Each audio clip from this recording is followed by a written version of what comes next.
The Importance of Being Earnest. London, end of the 19th century. A world of sharp suits, tea in porcelain cups, and social rules so strict, even love must follow them. This is a story of two young men, Jack and Algernon, both living double lives under false names, chasing romance in a world obsessed with appearances, family names, and cucumber sandwiches. What begins as light-hearted fun turns into a whirlwind of identity, deception, and unexpected love. Let's step into their world. It was a quiet afternoon in Algernon Moncrief's elegant London flat. The furniture was expensive, the piano unused, and Algernon himself, tall, charming, and a bit too clever, was waiting for his butler, Lane, to finish serving tea. "Did you hear me playing the piano this morning, Lane?" Algernon asked, lounging lazily on a couch. "I didn't think it polite to listen, sir," Lane replied with a straight face. Algernon smirked. He enjoyed people with dry humor, especially when they were working for him. Just then, Jack Worthing arrived. He was slightly more serious than Algernon, but not without secrets of his own. He looked like someone who wanted to be responsible, but often failed. Algernon stood. "Jack, or should I say, Ernest?" Jack froze for a moment. "What do you mean?" Algernon grinned. "I found this," he said, holding up a cigarette case. "It says, 'From little Cecily, with all her love to Uncle Jack.'" "Yet my dear friend Ernest doesn't have a niece, does he?" Jack laughed nervously. "Well, I can explain." And so the truth came out. Jack lived in the countryside, where he was known as Jack Worthing, guardian of a young girl named Cecily. But in London, he used the name Ernest, pretending to be someone entirely different. It gave him freedom, excitement, and a way to escape responsibility. Algernon was delighted. "I knew it. You're a secret Bunburyist." "A what?" "A Bunburyist," Algernon explained. "Someone who invents a fake person to escape boring social duties.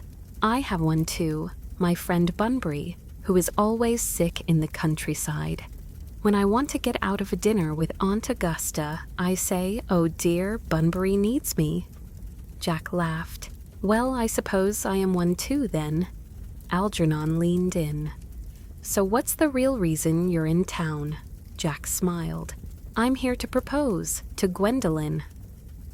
Algernon blinked. "My cousin Gwendolen? Yes, I love her." Algernon raised an eyebrow. "You do realize Aunt Augusta, Lady Bracknell, is her mother?" Jack swallowed. "Yes, I do." At that moment, Gwendolen and her formidable mother, Lady Bracknell, arrived. Gwendolen was elegant and direct. Lady Bracknell was powerful, judgmental, and dressed like a thunderstorm in velvet. While Algernon distracted his aunt, Jack spoke softly with Gwendolen. "Gwendolen," he said, holding her hand, "I want to say something important." She smiled. "Yes, Ernest." He hesitated, knowing the name wasn't real. "Gwendolen, will you marry me?" "Oh, yes," she whispered. "But only because your name is Ernest. It inspires such confidence." Jack stared. "Would you love me if my name were Jack?" She laughed.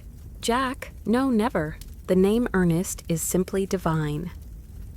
Before he could explain, Lady Bracknell interrupted. "Mr. Worthing," she said, with the gravity of a judge, "a word." She sat him down like a schoolboy. "Do you smoke?" "Yes," Jack replied. "Good. A man should have a hobby." "Now then, do you own land, family estate? Who are your parents?" Jack's face turned serious. I was found in a handbag. A what? A large black handbag at Victoria Station, in the cloakroom, with a baby inside. Lady Bracknell stared at him as if he were a piece of bad meat. To be born, or at any rate found, in a handbag, she said coldly, is hardly the beginning one should expect in polite society. You may not marry my daughter. With that, she swept Gwendolen away, leaving Jack heartbroken.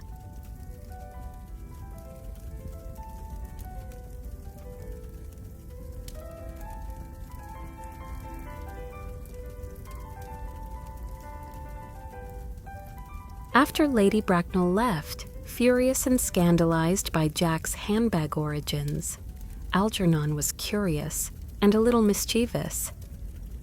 So he asked with a smile, "This Cecily, your mysterious young ward in the country, is she pretty?" Jack sighed. "Very, and completely off limits to you." "Then I must meet her at once," Algernon said, grinning. Jack shook his head.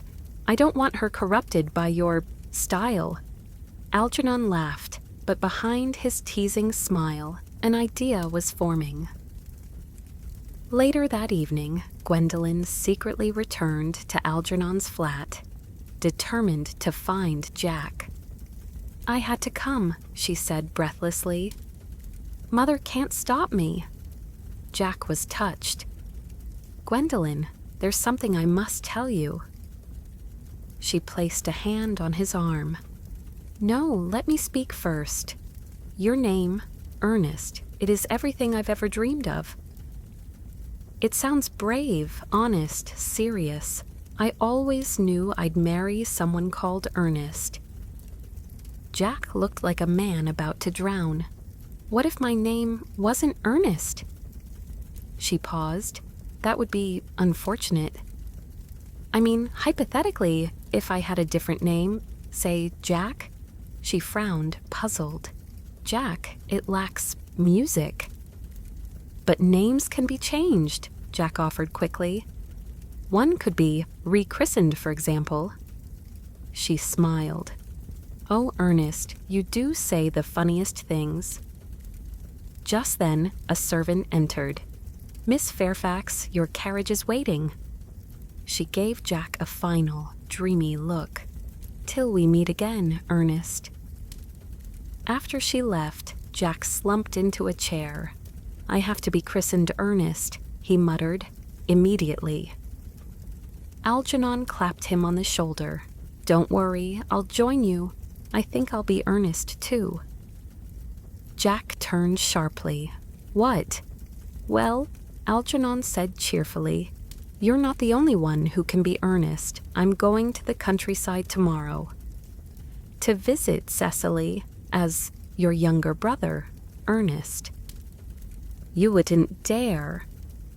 "I already wrote to announce my arrival." Jack groaned.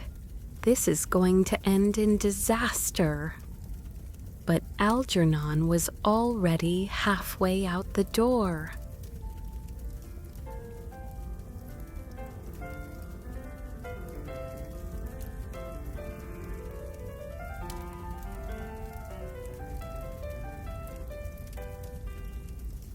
The garden at Jack's country estate was peaceful. Birds sang in the trees, bees danced between flowers, and Cecily Cardew, Jack's young ward, was writing in her diary under a blooming tree. Cecily was 17, full of imagination and secret thoughts. She dreamed of romance, real, dangerous, and poetic. Ordinary love, she believed, was too boring. Her governess, Miss Prism, sat nearby, reading a heavy book and occasionally offering moral advice. "Cecily, my dear," said Miss Prism, "you should not write too much in your diary. It's better to live your life than to record it."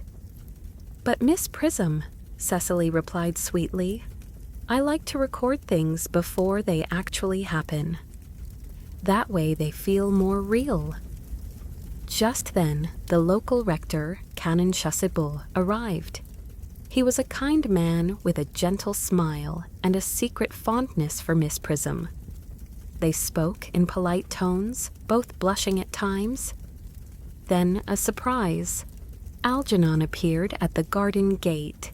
He was dressed like a city gentleman, pretending to be a countryside visitor, and wore an air of confident mischief. "Good morning," he said cheerfully. "I am Ernest Worthing, Jack's brother. I've come for a short visit." Cecily stood up, wide-eyed. "Ernest, Jack's wicked brother?" "Yes," Algernon said dramatically. "I've been very bad, but now I wish to reform." Cecily's heart fluttered. She had long imagined Jack's mysterious brother, the black sheep of the family, wild and exciting. And here he was, standing in front of her like a character from a romantic novel. "You're even more wonderful than I imagined," she said. Algernon blinked. "You imagined me?" "Oh, yes," she said matter-of-factly. "I've written about you in my diary. We've been engaged for 3 months." Algernon smiled, enchanted. "That's quite an honor. And am I in love with you too?" "Of course," she said. "You gave me this ring last February." He looked at her delicate hand. "I did."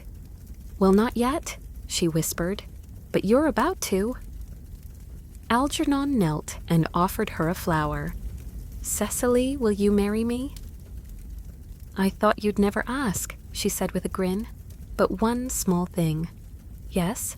I'm afraid I can only love a man named Ernest." Algernon tried not to laugh. "What a coincidence. That's exactly my name." "But is it really?" she asked, narrowing her eyes. "Almost." At that moment, Jack returned, dressed in black and looking very serious. "Bad news," he announced. "My brother Ernest is dead." Cecily gasped. "Dead? But he's here." Jack turned and saw Algernon. "You," he hissed. "Me." Algernon beamed. "I came early." Jack pulled him aside. "What are you doing?" "I'm wooing Cecily." "She's my ward." "Not for long," Algernon whispered. "She's practically in love with Ernest already." Jack glared. "You lied." "You started it." Before they could argue further, Gwendolen arrived, surprising everyone once again. She had come by train, alone, determined to see her Ernest. Jack's face turned pale. "Miss Fairfax," Cecily said, smiling politely. "How lovely to meet you." "Likewise," Gwendolen replied coolly. "Are you visiting?" "Oh, no," Cecily said sweetly. "I live here. I'm Mr. Worthing's ward." "And who is your Mr. Worthing?" Gwendolen asked, confused. "My fiancé," Cecily answered proudly. "Ernest Worthing." Gwendolen stared. "That's impossible. I am engaged to Ernest Worthing." The two girls looked at each other. Polite smiles faded. Tea was brought out, but it was served with frost in the air.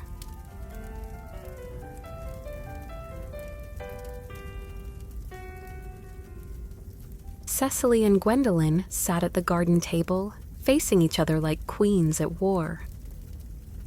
The tea was hot, but their voices were colder than ice. Gwendolen smiled stiffly. "Sugar? No, thank you," said Cecily. "Sugar is not fashionable anymore." Gwendolen added 3 cubes to her own cup. "I always take sugar." Pause. "You see," Cecily said lightly, "there must be a mistake. My dear Ernest and I have been engaged for 3 months." Gwendolen gave a delicate laugh. "I see. Then he must be two-timing us. Because my dear Ernest proposed to me just yesterday." A silence fell, sharp and dangerous. Then, in perfect unison, both ladies demanded, "Please explain yourself, Mr. Ernest Worthing." Jack and Algernon stepped forward. "Well," Jack began, "there's been a small confusion." "Yes," Algernon added, "tiny, really." Jack sighed. "My name isn't Ernest." "Nor is mine," said Algernon. Both women gasped. "You mean you lied?" Gwendolen asked Jack. "You pretended to be someone else just to win me?" Cecily demanded of Algernon. They both looked away, hurt and furious. Jack tried to explain. "I did it for you, Gwendolen. I wanted the freedom to visit London.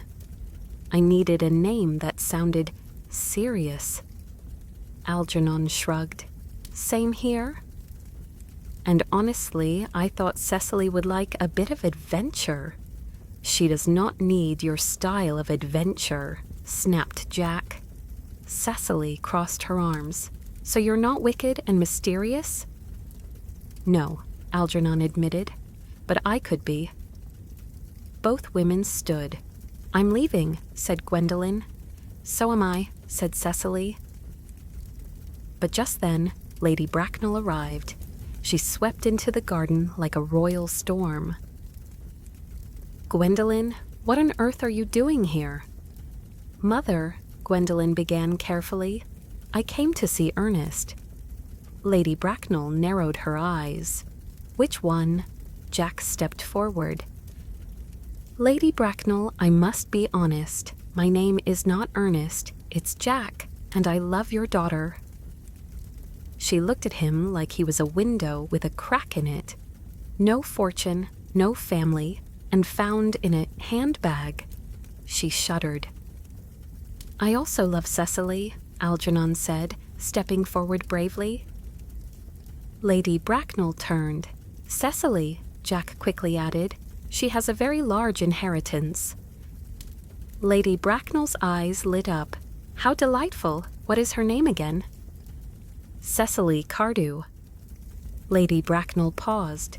"Cardew? Wait, is that Miss Prism's pupil?" From behind the rosebush, Miss Prism appeared, pale and guilty. Lady Bracknell turned, her eyes narrowing. "Miss Prism, I have not seen you for 20 years." Miss Prism swallowed hard and adjusted her glasses. "I always believed you were angry with me." "Angry," Lady Bracknell said coldly. "You vanished with my sister's baby boy and left no explanation." Everyone turned to stare at Miss Prism. She closed her eyes and spoke quickly, as if pulling off a bandage. "I was taking the baby for a walk in his pram. I also had my manuscript with me, my novel. At the station, I accidentally put the baby in the handbag and the manuscript in the pram." Jack leaned forward, stunned. "You left a baby in a handbag?" "Yes," Miss Prism whispered. "A large black handbag. I left it in the cloakroom at Victoria Station." The Brighton line. Jack turned pale. "That's exactly where I was found. In a black handbag at Victoria Station." Lady Bracknell raised her eyebrows. "Then you are my nephew." "But who were my parents?" "Your mother was my younger sister, and your father, General Moncrief. A very respectable man." Jack stood still. "Then I have a family." A name Lady Bracknell nodded. "Yes, your full name is Ernest John Moncrief. You were named after your father." Jack gasped, and then smiled in disbelief. "So I really am Ernest." Gwendolen stepped forward. "You mean you've been Ernest all along?" He smiled. "It seems I have." She threw her arms around him. "Then everything is perfect." Cecily looked at Algernon. "And your name?" "Still Algernon," he admitted. She pouted. "I'll be christened Ernest this afternoon," he promised. She smiled. Lady Bracknell gave a long sigh. "Well, at least now everything is properly confusing."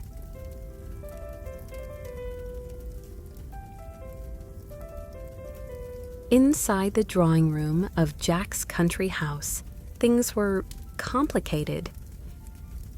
Two couples wanted to be engaged. One noblewoman had just discovered a long-lost relative. A governess was still recovering from guilt. And everyone was wondering what the truth really meant. Jack, now officially Ernest John Moncrief, paced the room with a curious smile. "So I am Ernest, all along," he said to himself.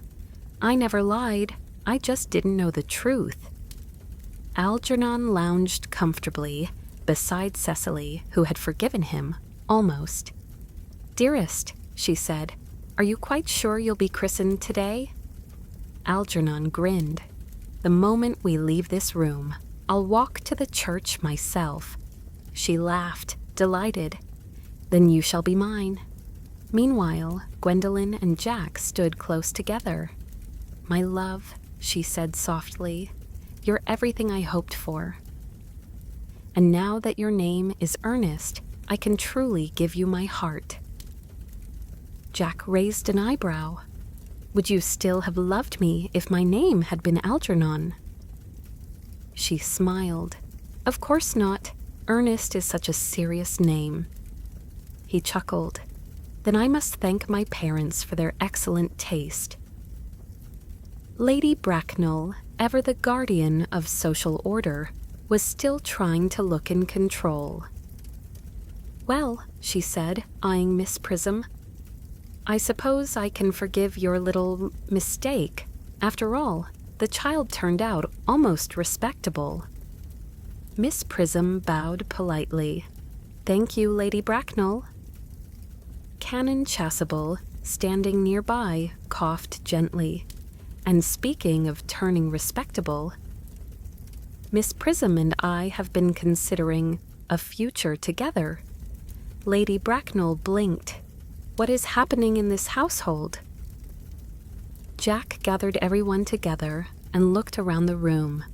"I've now learned," he said, smiling, "that I have family, a name, a fortune, and a fiancé who adores the name Ernest." He looked at Algernon. "My dear fellow, in the end, I suppose this entire story happened because we weren't entirely honest." Algernon nodded. "Indeed, but wasn't it more fun that way?" They both laughed. Gwendolen and Cecily joined their arms around their beloved Ernests. And Jack added thoughtfully, "I've now realized, for the first time in my life, the vital importance of being earnest."